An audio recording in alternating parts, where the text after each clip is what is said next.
How to use cam scanner to scan. So hey guys, welcome to my channel, and in this video I'm going to show you that how you can use cam scanner application to scan the image.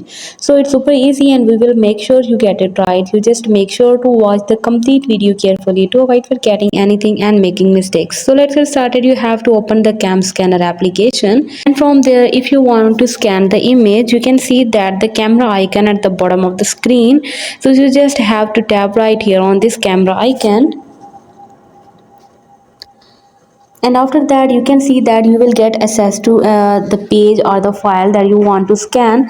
So you just have to scan the image, and you have to tap right here on this camera circle to click the picture. So just tap on the click option, and you can see that this image will be scanned. Now you can crop this image, and you can see that after copying this image, and now after tapping right here on the next, this image will be scanned.